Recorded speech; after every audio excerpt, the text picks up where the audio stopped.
You ever notice how money is like some weird finish line that nobody ever actually reaches? They tell you, oh, work hard, save up, and one day you'll make it. Make it where? Nobody knows. That's the gag. You run and run, and the finish line just keeps moving like it's being dragged by some clown in big shoes with a fishing pole. You sweat, you pant, you grind, and when you finally think you're close, surprise. The goalpost moved 3 blocks down the road. You don't get a trophy. You don't get confetti. You just get a new bill in the mail. That's life. One giant treadmill where they let you believe you're going somewhere. But really you're just making noise and staying in the same spot. A little more tired each time. And people talk about a financial freedom. Oh, isn't that cute? If I can just save up enough, I'll be financially free. You're not free. You're free the way a dog is free on a 30-foot leash. You think you're roaming the world, but really you're circling the same patch of dirt. You don't own money. Money owns you. That paycheck you worship? It's like a shot of caffeine for a junkie. Just enough to get you through the week, not enough to ever quit. And then the dealer comes back around on Friday with another envelope, and you wag your little tail like, oh boy, I'm saved. Saved from what? The same misery you'll be drowning in next week. Look at how they've designed it. They dangle the carrot, promotions, bonuses, overtime. Work hard now so you can rest later. Later never comes. Later's like a coupon you keep in your drawer that expired 3 years ago. You save it, you believe in it, and then one day you realize, oh, I never actually got to use this, did I? Retirement, they call it. Save for retirement. They want you to spend the first 60 years of your life piling up enough money so you can finally relax when you're too old to bend down and tie your own shoes. That's not a dream. That's a cruel prank. That's like telling a kid, here's your ice cream cone, and then holding it just out of reach until he's 87 years old and has no teeth left to enjoy it. And here's the kicker. The people who actually do manage to stockpile piles of money never stop chasing it. Isn't that the funniest thing? You'd think once you had a mountain of cash, you'd sit back, smoke a cigar, and watch the clouds roll by. No! They become more obsessed. They hire teams of accountants, advisors, lawyers just to protect their pile. They don't sleep at night. They're afraid the market will crash. The government will tax them. The whole system will fold. And suddenly, their giant pile will turn into a slightly smaller pile. They don't enjoy it. They're terrified of losing it. So the chase doesn't end with having enough money. The chase ends when you're dead, and even then your relatives fight each other over the leftovers like seagulls fighting for a French fry. And the middle class, oh, they've mastered the art of pretending the finish line is right around the corner. You hear them all the time. Just one more raise, just one more promotion, then we'll be set. Set for what? Set for another round of bills, set for another round of expected emergency. That's the phrase they use, unexpected emergency. Like an emergency is ever expected. Whoa, honey, I penciled in a car accident for Tuesday.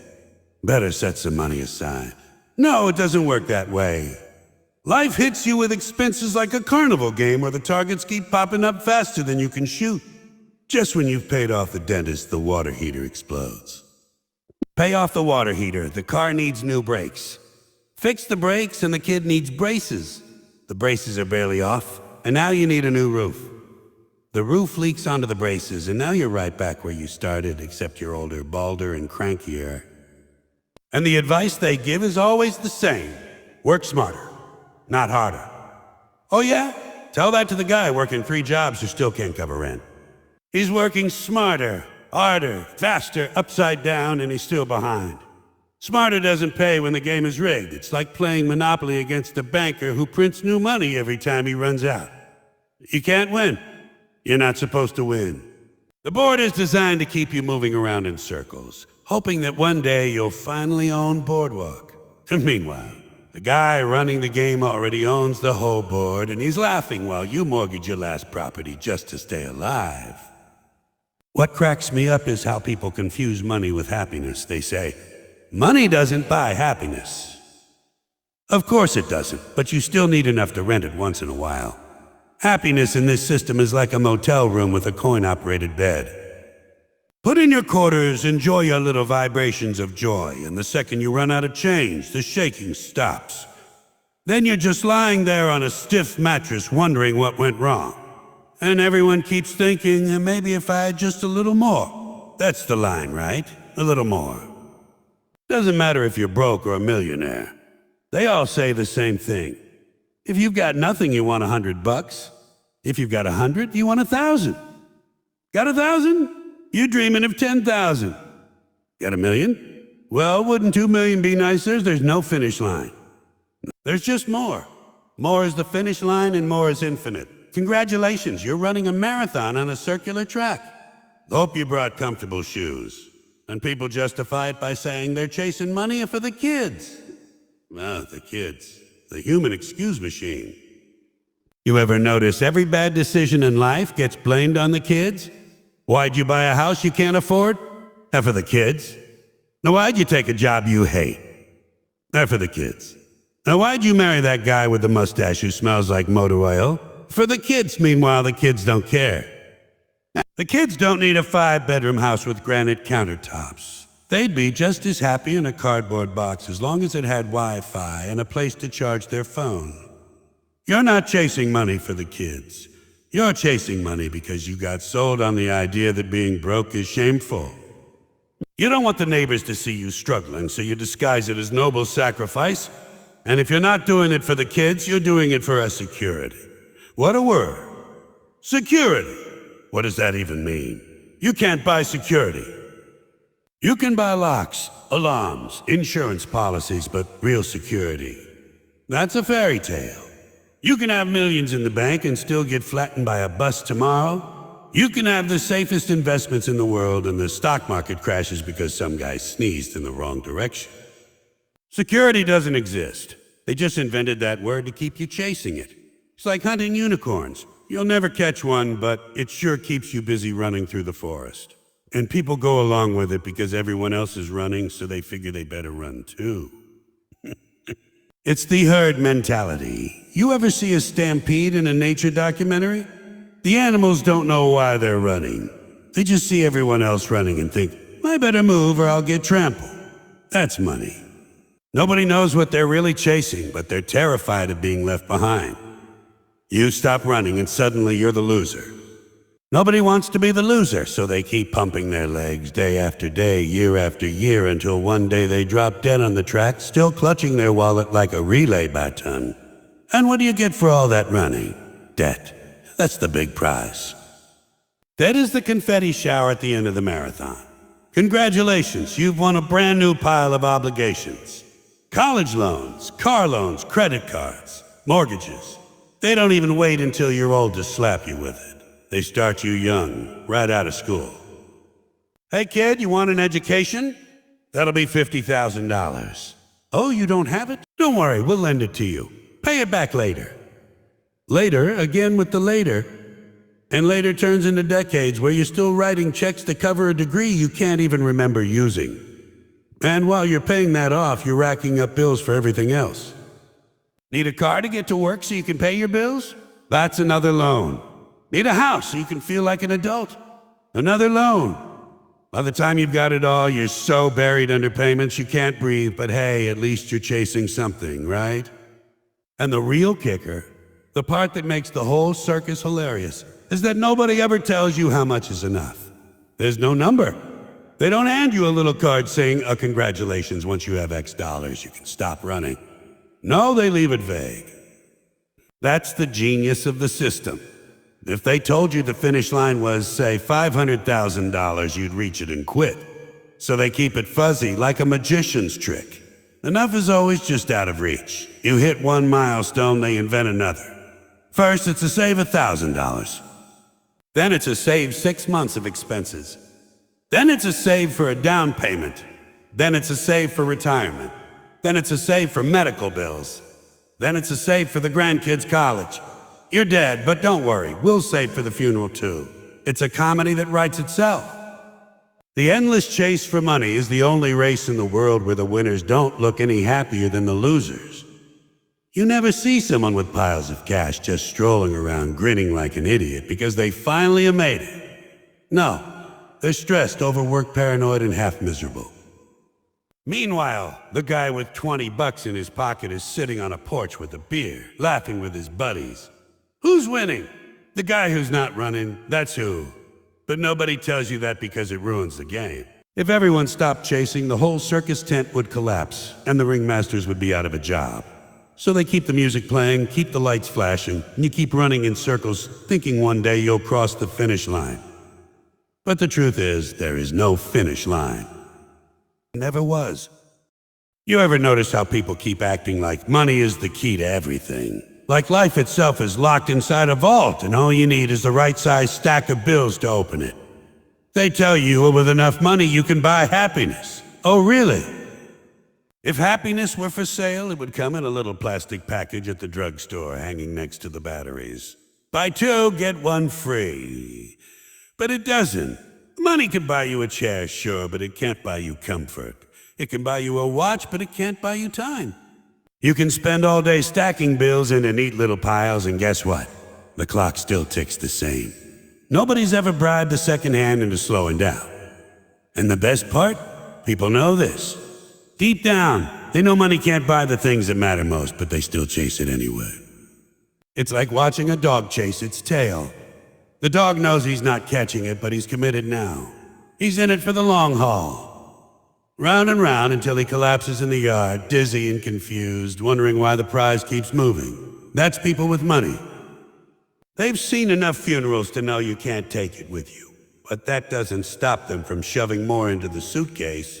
It's like packing for a trip where the airline doesn't even allow luggage. And the funniest part is, the things that actually matter are completely free. Time, laughter, health, love, peace of mind.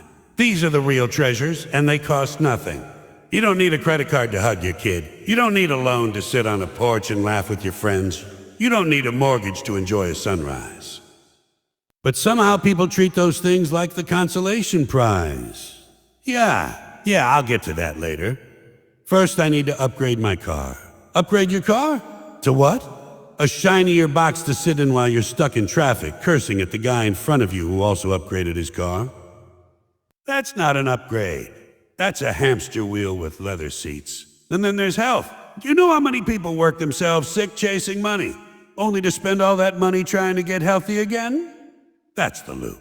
Work 20 hours a day, eat garbage, stress out, skip sleep. Then when the body finally breaks down, go spend everything you earned on doctors, pills, and fancy gyms.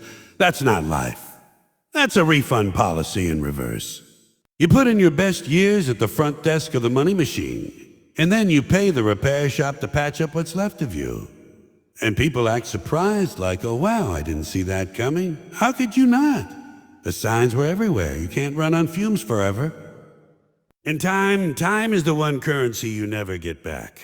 That's the biggest joke of all. People will trade the best hours of their lives for a few extra bucks. Then later in life, they trade every dollar they have to get those hours back. You can't. There's no refund line for lost time. There's no customer service desk where you can turn in your unused 20s and 30s for another round. Once it's gone, it's gone. And still people treat their time like it's worthless. They sell it cheap, they waste it, they hand it out like it's free samples at the grocery store. Meanwhile, they guard their money like it's the crown jewels. Wrong way around, folks. Money comes and goes. Time only goes, that's the deal. And let's talk about joy. Real joy. The belly laugh kind, you tears in your eyes, can't catch your breath kind. You ever notice nobody talks about that when they talk about wealth? Nobody says, I need to make another 100 grand so I can laugh harder. No, they say, I need another 100 grand so I can buy a better couch to sit on while I frown at my TV. Joy doesn't come from stuff. You can fill a house with gadgets and furniture and it won't laugh back at you. Joy comes from stupid little moments. Playing cards with your buddy, just listening to your kid tell a nonsense story, watching your dog chase its tail for the 100th time. None of that requires a cent. And yet people blow their lives chasing zeros in a bank account thinking one day magically joy will appear. Spoiler alert, it won't. And peace of mind. Oh, that's the real lottery ticket. People think peace of mind is lying on a yacht with a glass of champagne. No, that's just being drunk on water you can't afford. Peace of mind is sleeping through the night without worrying about bills, without thinking someone's going to take your stuff, without lying awake calculating interest rates in your head. And funny enough, the people with the most money often have the least peace of mind. They're too busy guarding it, managing it, fighting lawsuits, hiring security, building walls. They're prisoners of their own success, trapped in a vault that's supposed to be their treasure chest. The guy with a mattress on the floor and nothing to steal probably sleeps better. That's the comedy. The less you have, the freer you are. The lighter the load, the easier the journey. And yet we still convince ourselves that the wallet is the throne of value. Open it up, and if it's thick, you must be important. Thin wallet? Nobody cares. But a fat wallet doesn't make you wise, kind, funny, or loved. A fat wallet doesn't mean your kids respect you, or that your partner wants to spend time with you, or that you'll be remembered fondly when you're gone. All it means is that you had more receipts to keep track of. Imagine that as your legacy. He left behind a very large stack of paper. Inspiring. And you know what really exposes the illusion? Funerals are the great equalizer. Nobody stands up and says, "He had such an impressive checking account." Nobody says, "We'll all miss his collection of luxury watches." No, they talk about how he made people laugh, how he was kind, how he showed up when it mattered. They talk about the stuff you can't buy. That's when you realize the game was rigged the whole time. You spent decades polishing your toys, and when the curtain drops, nobody even mentions them. They talk about the intangibles, the free stuff, the stuff you ignored while you were chasing numbers. And memories are the real currency. You can't swipe a credit card to create one. They don't sell them in a store. They're built out of time and attention. And the sad part is, people miss the chance to make them, because they're too busy working for money to buy things they won't remember. You ever think about that? You skip a family dinner to put in overtime, so you can afford a vacation, but then the vacation is over in a week.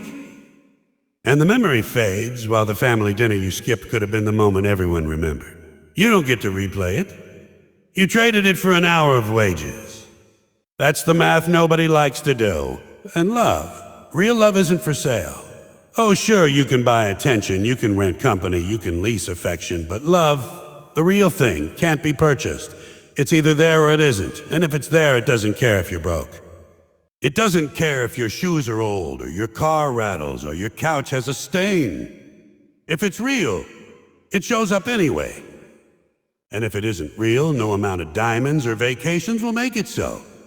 But try telling that to someone convinced they can buy romance by flashing a credit card. They'll keep trying and they'll keep failing, because money can buy a lot of things, but it can't buy someone's heart. And you know what's really funny? Some of the happiest people on earth are the ones with the least money. You see them sitting outside laughing, telling stories, making do with whatever they've got, and they're content. Meanwhile, the guy in the mansion is pacing around his marble floors, worried about stock prices. Who's richer? The one with peace of mind. The one who can actually enjoy the moment. And that's the punchline, the joke that keeps repeating. The value isn't in the wallet. It's in the moment, in the laughter, in the people around you, in the things you can't put a price tag on. And every once in a while, you see someone figure it out. They walk away from the rat race, they downsize, they simplify, and suddenly they look 10 years younger. Why? Because they stopped pretending the wallet was the throne. They started treating life like life instead of a ledger. That's the secret nobody wants to admit. The real treasures are free, and the stuff you keep chasing is just wrapping paper with nothing inside. Because in the end, the real value isn't in the wallet. It never was. You ever stop and wonder why people keep buying things they don't need with money they don't really have to impress people who aren't even paying attention? That's the great joke of the modern world. It's a show-and-tell game where nobody gives a damn, but everybody still plays. You buy the shiny car, you flash the designer label. You wave around the latest gadget like it's a magic wand, and the truth is, no one's looking. Everyone else is too busy showing off their own junk to notice yours. It's like a room full of parrots all screaming at once. Nobody's listening, they're just making noise to prove they exist. And take car. Ugh, cars are the funniest. People buy cars they can't afford just so strangers at a red light can glance at them for half a second. Half a second. Half a second. You're sitting there in your brand new, leather-seated, turbocharged status symbol, and the guy next to you is picking his nose in a 15-year-old sedan, and he doesn't even see you. You mortgage your soul for horsepower, and the world just keeps moving. Duh. The truth is, a car is just a box on wheels designed to get you from A to B without collapsing into a pile of rust. That's it. But no, we had to make it into a rolling billboard for self-worth. Oh, look at me. Look at my personality expressed in metallic paint and nobody cares. Nobody's life has ever been changed by noticing your rims. And houses? Oh, houses are where the comedy reaches Broadway level. People stretch themselves into mountains of debt just to own more square footage than they could ever use. You know how much of your house you actually live in. About 3 rooms, the kitchen, the bathroom, and the place where you fall asleep. The rest is just expensive decoration for visitors you don't even like. People walk you through their homes like it's an art exhibit. This is our formal dining room. We only use it at Thanksgiving. Oh great, you built an entire room for 1 meal a year. That's efficient. Here's the guest bedroom. Wonderful. That's where you keep the relatives who annoy you. This is our sunroom. Oh, a room specifically for the sun. What a revolutionary concept. Meanwhile, half the world is making do with a single room and a chair, and they're fine. But you needed a place just for your decorative pillows. And let's not forget clothes. Fashion is a never-ending treadmill where they convince you the shirt you bought last year has magically become ugly. Isn't that something? You wore it, you liked it, you thought you looked great, but now some expert has declared it outdated. Suddenly your perfectly fine jacket is a relic. Into the closet, off to the thrift store, and here you go buying another one. People strut around in brand names like the label is a badge of honor, as if that little stitched logo is the thing that gives them value. People are walking billboards, paying top dollar to advertise someone else's company. That's the punchline. They pay money to be unpaid human commercials. And gadgets. Oh, don't get me started on gadgets. People camp out in lines, freezing overnight, just to get a slightly shinier version of a gadget they already own. You know what the new phone does? The same thing the old phone did, only this one has a camera that can see your pores from space. People show it off like they discovered fire. Oh, look, mine has 3 cameras. Congratulations, now you can take blurry pictures of your lunch from 3 different angles. And the moment you buy it, they're already advertising the next one. That's the trick, never let you feel satisfied. The second you think you've caught up, you're already behind again. It's like chasing a bus that keeps pulling away every time you reach the door. Why do people do this? To impress other people. That's the great cosmic joke. Nobody actually enjoys their own stuff. They buy it so someone else will go. Nice. That's it. A 2-second compliment from someone who'll forget you exist 5 minutes later. You don't own your stuff owns you. You become the caretaker of your possessions, a butler for your own junk. Yes, Master Couch, I will vacuum you again today. Yes, Master Shoes, I will polish you for strangers to admire. It's slavery dressed up as success. And the irony, the gut-busting irony, is that most of the time, nobody notices. You go to a party in your new outfit and what happens? Everyone's too busy staring at their phones. You invite people to your big house and they're watching the game on TV instead of admiring your curtains. You buy the flashy car, and half the time it's stuck in traffic, bumper to bumper with all the other flashy cars. You think you're making a statement, but the statement is being drowned out in a sea of identical statements. Nobody's listening. Nobody cares, but you care. You've convinced yourself it matters. That's the trap. You think the world's opinion is the scoreboard, and you're desperate not to lose. But the scoreboard's blank. Nobody's keeping track. Nobody's awarding points. You're playing a game with no referee, no finish line, and no audience. You're just running in circles with shopping bags, hoping someone will applaud. And that's the funniest part. Buying things you don't need to impress people who don't care is the kind of comic comedy that never ends because the whole cast is on stage at once. Everyone's pretending, everyone's broke, everyone's stressed, and everyone's still buying. It's a performance with no audience, a race with no prize, a song with no melody. And the punchline is, the only one laughing is the guy who sold it to you. Because in the end, you're not impressing anyone. Ever notice how everybody says money can't buy happiness, but nobody really believes it? They just nod their heads politely, like they're agreeing with some deep wisdom, but deep down they're thinking, yeah, but it could rent me some happiness, maybe lease it for a while. At least give me a weekend pass. That's how we treat money. We've been trained to think it's the solution, the key, the big prize, when really it's more like a coupon that keeps expiring while you're in the checkout line. And the sad part is most people spend their entire lives chasing it, clutching those coupons only to realize the damn store closed early. And the funny thing is, the most valuable things in life never come with a price tag. Try going to the store and buying a good night's sleep. Go ahead, tell the cashier, I'll take 2 8-hour blocks of peaceful rest with no anxiety, please.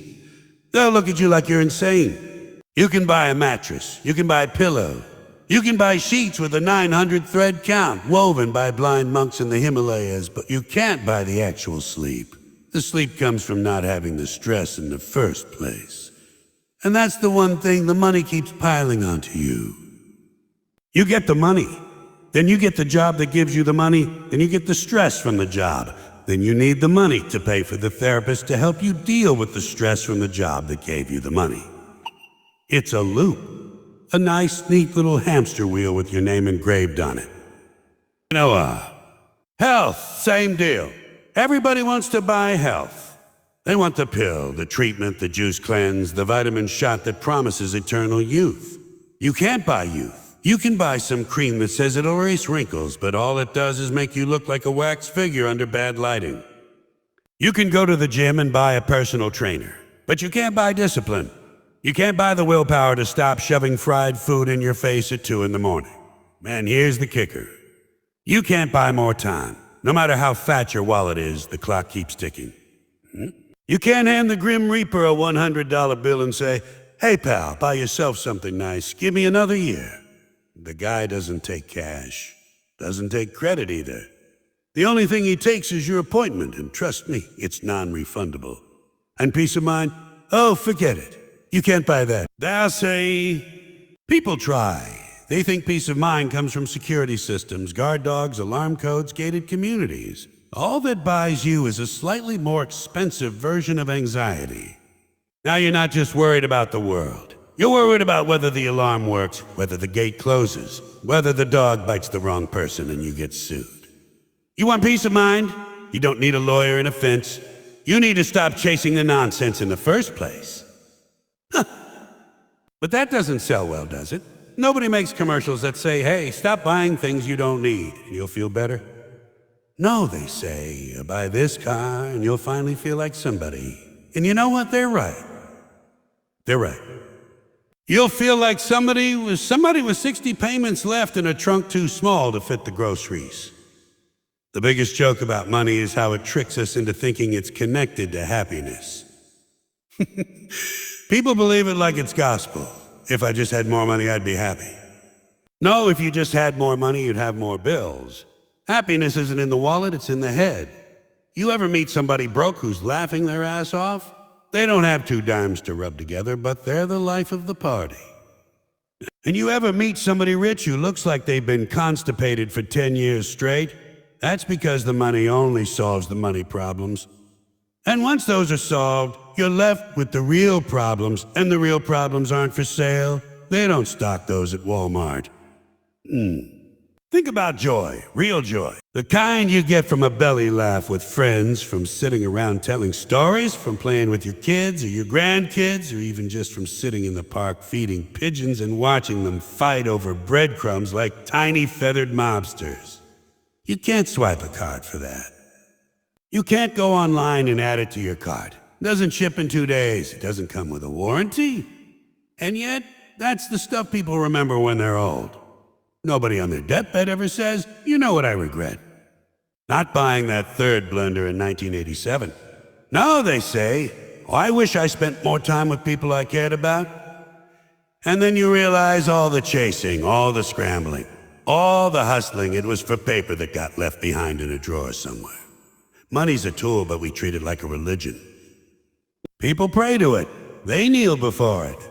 They think it has the answer. But it's like praying to a hammer. A hammer's only good if you know what you're building. If you're just swinging it around, you're gonna hurt yourself and probably break the furniture, and that's what people do with money. They swing it around, not building anything, just smashing up their lives, wondering why it doesn't feel right. Because they forgot the hammer wasn't the point. The house was the point, or the life was the point. And the wildest part is the people who have the most money are usually the ones who understand its limits the least. They keep piling it up, as if one more stack is going to fill the hole inside them. But the hole isn't in the wallet. It's in the heart, in the mind, in the soul, in whatever part of you keeps you up at night when everything's quiet. And no matter how many zeros you add, the hole doesn't care.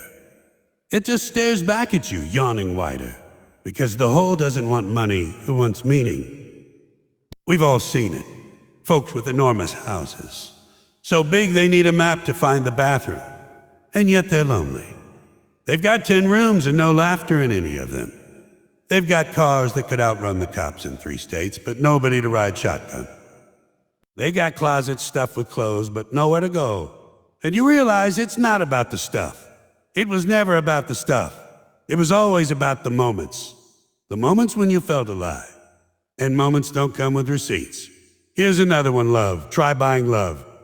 Not the rented version, I mean the real thing. You can.